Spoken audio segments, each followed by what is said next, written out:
Sunday मॉर्निंगची मजा काहीतरी वेगळीच असते आणि आजचा संडे तर खूप जास्त स्पेशलसुद्धा आहे.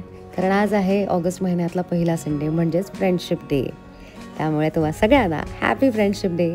मी आहे तितिक्षा तावडे आणि तुम्हा सगळ्यांचं माझ्या डेली व्लॉग नंबर 4मध्ये खूप मनापासून स्वागत आहे.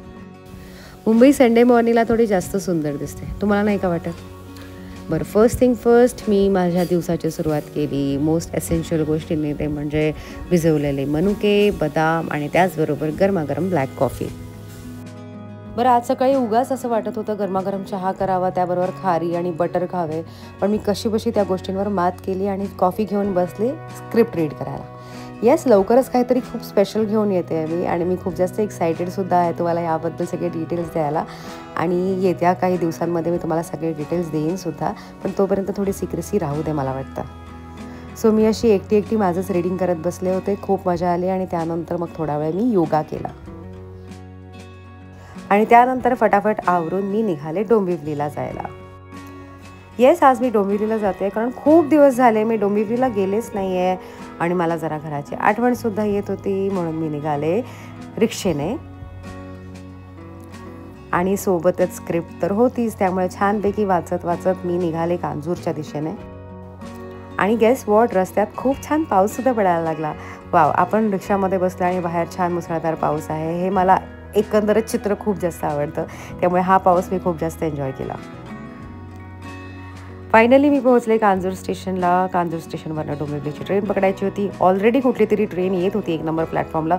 मी बघितलंसुद्धा नाही कुठली ट्रेन आहे आणि मी तडक निघाले ती ट्रेन पकडायला. अजिबात धावले नाही कारण माझा स्वतःवर तेवढा विश्वास मुळीच नाही आहे.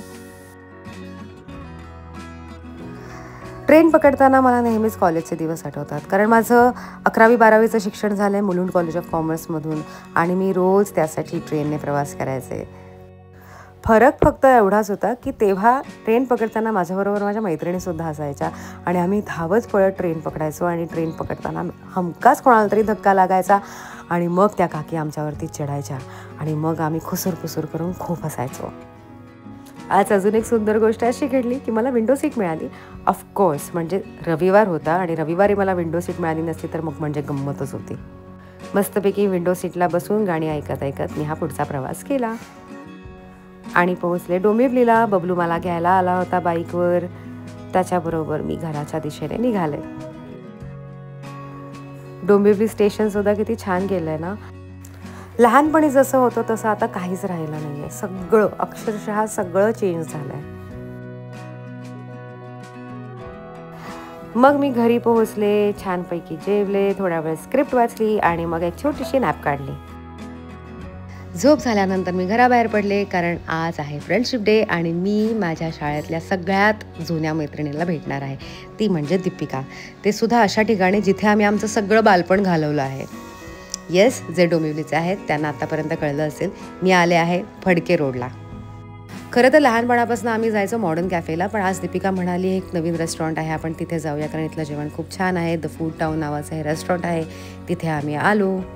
ॲक्च्युली आम्ही 3 मैत्रिणी आहोत, मी, दीपिका आणि स्नेहल. आम्ही शाळेपासूनच्या मैत्रिणी, म्हणजे जवळपास आमची मैत्री 25 वर्ष जुनी आहे. पण आज स्नेहल बाहेर होती त्यामुळे तिला काही येता आलं नाही, त्यामुळे मी आणि दीपिकाच गेलो होतो जेवायला. पास्ता आणि गार्लिक ब्रेड खाल्ल्यामुळे माझं पोट खूप भरलं होतं, म्हणून मग मी चालत घरी आले. शाळेतनं मी घरी यायचे तेव्हा ह्या भिंती मला खूप मोठ्या वाटायच्या आणि आता अचानक ह्या भिंती मला खूप छोट्या वाटायला लागल्या आहेत. पप्पा छान राख्या घेऊन आले होते दुकानासाठी आणि त्या सगळ्या छान पॅक करायला बसले होते. मग त्यांना मदत करायला मी सुद्धा बसले आणि थोड्याशा राख्या पॅक केल्या. ज्यांना माहिती नाही आहे त्यांच्यासाठी सांगते की आमचं दुकान आहे डोंबिवली ईस्टमध्ये. त्या दुकानाचं नाव आहे खुशबू नॉवेल्टी आणि तिथे भरपूर सुंदर राख्या मिळतात. जर का तुम्ही डोंबिवलीकर असाल तर नक्की जाऊन भेट द्या. शिवमंदिर रोडला आहे बाय द वे. त्यानंतर पुन्हा एकदा मी रीड करायला बसले, पण एकटीच नाही तर मम्माने माझं रीडिंग घेतलं यावेळेला आणि ती सरप्रायझिंगली इतकं छान रीड करत होती आणि ती स्वतःसुद्धा एन्जॉय करत होती. त्यामुळे हे एकंदर रीडिंग सेशन मी सुद्धा खूप जास्त एन्जॉय केलं. रीडिंग झाल्यानंतर आम्ही खाल्लं आईस्क्रीम आणि मग सगळं आवरून झाल्यानंतर मी डायरी लिहिली सवयीप्रमाणे आणि झोपायला गेले. पप्पा बाजूला हास्य जत्रा बघत पडले होते, त्यांच्याबरोबर मी सुद्धा थोड्या वेळ हास्य जत्रा बघितलं आणि मग मस्तपैकी झोपले. तर हा होता आजचा माझा डेली ब्लॉग. तुम्ही आजचा ब्लॉग पूर्ण बघितला त्याबद्दल मनापासून तुम्हा सगळ्यांचे आभार आणि होपफुली लवकरच नवीन ब्लॉग घेऊन येईन. तोपर्यंत जर का तुम्ही मला अजूनही सबस्क्राईब केलं नसेल तर लगेच सबस्क्राईब करा. Okay, bye.